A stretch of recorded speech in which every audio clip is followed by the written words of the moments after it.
నమస్కారం అండి. నిన్న తణుకులో జరిగిన తెలుగుదేశం పార్టీ, బీజేపీ పార్టీ, అలానే జనసేన పార్టీ కూటమి ర్యాలీలో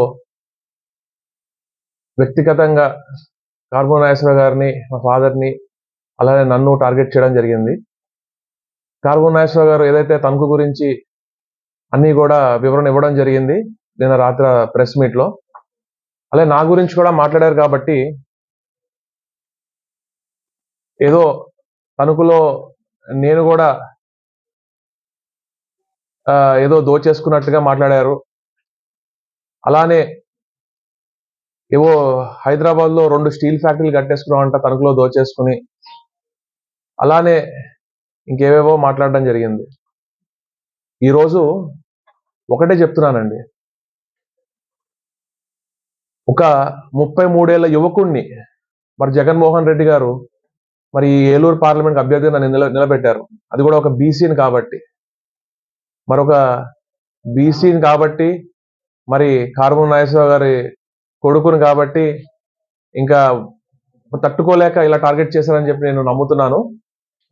అలానే ఏదైతే 2 స్టీల్ ఫ్యాక్టరీలు బాలానగర్లో అడ్రస్తో సహా చెప్తున్నారు, మరి ఆ స్టీల్ ఫ్యాక్టరీలు చూపిస్తే నేను ఆ స్టీల్ ఫ్యాక్టరీలు ఆ కూటమి ఎవరైతే 3 పార్టీలు ఉన్నారో వాళ్ళందరికీ గిఫ్ట్గా ఇచ్చేస్తాను.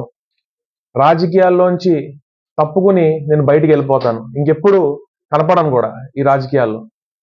అలానే ఒకవేళ ప్రూవ్ చేయలేకపోతే చంద్రబాబు నాయుడు గారు, పవన్ కళ్యాణ్ గారు మరి రాజకీయాల్లోంచి తప్పుకుంటారా అని చెప్పి నేను ఛాలెంజ్ విసురుతున్నాను గట్టిగా. మరి ప్రూవ్ చేసుకోండి. ఎవడో చెప్తున్నాం కదా, ఎవడో పనికి మాలిన వాడు స్క్రిప్ట్ రాసిస్తే ఏదో చూసి చదివేయడం కాదు. మేమేం చేసినా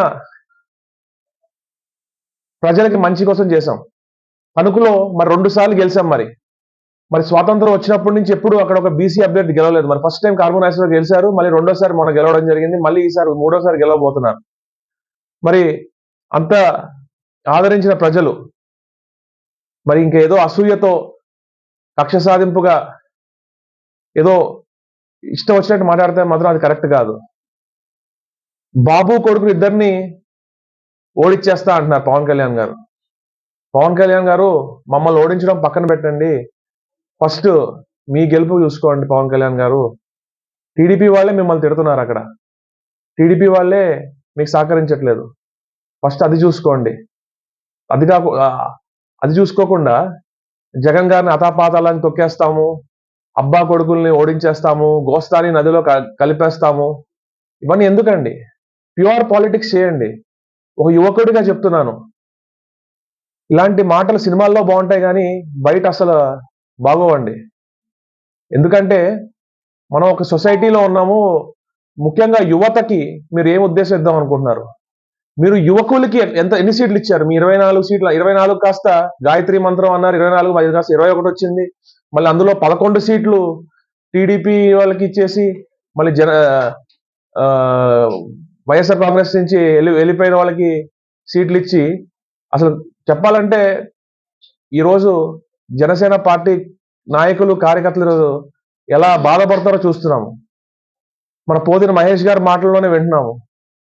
అక్కడ తణుకులో విడివాడ రామచంద్రరావు గారు మాకు ప్రత్యర్థి అయినా కూడా ఆయన జనసేన పార్టీ కోసం వాస్తవం మాట్లాడుకోవాలి. మనం పార్టీ నిలబడిందంటే విడివాడ రామచంద్రరావు గారు వారిలే తణుకులో. మరి టీడీపీ కంటే ఎక్కువ పంచాయతీలు, టీడీపీ కంటే ఎక్కువ ఎంపీటీసీలు గెలిచారు మరి అలాంటి ఆయన్ని ప్రామిస్ చేసి తడిగుడ్డతో గొంతు కోసారు కదా, అది రాజకీయమా? యువతకి మీరు ఏం సందేశం ఇస్తున్నారండి? ఎంతమంది యువతకి మీరు సీట్లు ఇచ్చారు?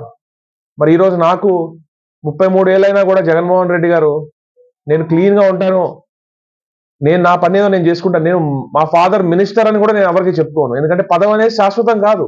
ఈరోజు పదవి ఉంటుంది, రేపు ఉండకపోవచ్చు. ప్రజలు డిసైడ్ చేస్తారు, ప్రజలే కదా అన్ని డిసైడ్ చేసేది. సో నేను పదవి ఎప్పుడు నెత్తికి కానీ ఒంటికి కానీ ఎక్కించుకోము. మీరు పదవి అనుభవించకుండానే, ఒక ఎమ్మెల్యే అవ్వకుండానే మీరు ఇట్లా బిహేవ్ చేస్తున్నారంటే మరి రేపు పొద్దున్న మీరు ఏదన్నా ఎమ్మెల్యేగా ఏదైనా ఎమ్మెల్యే పోటీ చేస్తారు, ఎంపీ పోటీ చేస్తారు, స్వాప్ చేసుకుంటూ అంటున్నారు. మరి ఏది చేస్తారో మరి మీకు కూడా తెలియనట్టుంది, మరి మాకు తెలియదు. మరి మీరే ఏ పదవి లేకుండా ఇట్లా ఉంటే రేపు పదవి వస్తే ప్రజల మీద ఎట్లా ఉంటారో, ప్రజల్ని ఎంత చులకనగా చూస్తారో అది క్లియర్ గా అర్థం అవుతుంది. ఈరోజు ఎస్సీ, ఎస్టీ, బీసీ, మైనారిటీలకి జగన్మోహన్ రెడ్డి గారు పెద్దపీట వేశారు. మీరు ఎన్ని సీట్లు ఇచ్చారు? బీసీలకి జగన్మోహన్ రెడ్డి గారు ఎన్ని సీట్లు ఇచ్చారు? యువతకి ఎన్ని సీట్లు ఇచ్చారు? ఈరోజు జగన్మోహన్ రెడ్డి గారు చూసుకుంటే మన ఎంతమంది యువతకి ఇచ్చారు? అటు మచిలీపట్నం కానివ్వండి, మన చెవిరెడ్డి భాస్కర్ రెడ్డి గారు అబ్బాయి కానివ్వండి, ఎంతమంది యువత ఉన్నారు ఈరోజు వైఎస్ఆర్ కాంగ్రెస్ పార్టీలో. రేపటి కోసం మేము అందరం కష్టపడతాం పెద్దల సహకారంతో. మరి మీరు చూస్తే అవే టీడీపీ వాళ్ళని జాయిన్ చేసుకుని, అవే పాత వైఎస్ఆర్ సిపి కాంగ్రెస్ వాళ్ళని జాయిన్ చేసుకుని మరి చేశారు. ఈరోజు క్రెడిబిలిటీ గురించి మాడితే, ఒక లీడర్షిప్ క్రెడిబిలిటీ గురించి మాడితే జగన్మోహన్ రెడ్డి గారు మరి ఎమ్మెల్సీ ఎన్నికల్లో ఓడిపోతాము, ఓట్లు లేకపోతే అని తెలిసినా కూడా మీ కొంతమందికి, ఓ నలుగురికి మీకు సీట్లు ఇవ్వలేము అని మొహం మీద చెప్పడం జరిగింది జగన్మోహన్ రెడ్డి గారు. మరి ఈ రోజు మీరు తణుకులో చూస్తే ఒకలాగా, మన విజయవాడ పోతిన మహేష్ గారిని చూస్తే ఒకలాగా, ఎవరైతే మీకోసం బట్టలు చించుకుని మీకోసం కష్టపడి తిరిగిన వాళ్ళు, మీరు ముఖ్యమంత్రి అవ్వాలని చెప్పి కోరుకున్న వాళ్ళనే మీరు ముంచేస్తే రేపు మీరు ప్రజలకు ఏం న్యాయం చేస్తారండి? నా వయసు 33 ఏళ్ళు, నాతో చెప్పించుకుంటారండి మీరు? అసలు ఇది రాజకీయమా? వ్యక్తిగతంగా ఎందుకు వెళ్తున్నారు? ఎవరో రాసిచ్చిన స్క్రిప్ట్. మరి నా ఛాలెంజ్ స్వీకరించండి. మరి ఆ ఫ్యాక్టరీలు ఎక్కడో 2 చూపించండి నాకు. చూపించి అవి నా పేరు మీద కానీ, మా కుటుంబ సభ్యుల పేరు మీద కానీ, ఎవరి పేరు మీద ఉంటే అది మీకు గిఫ్ట్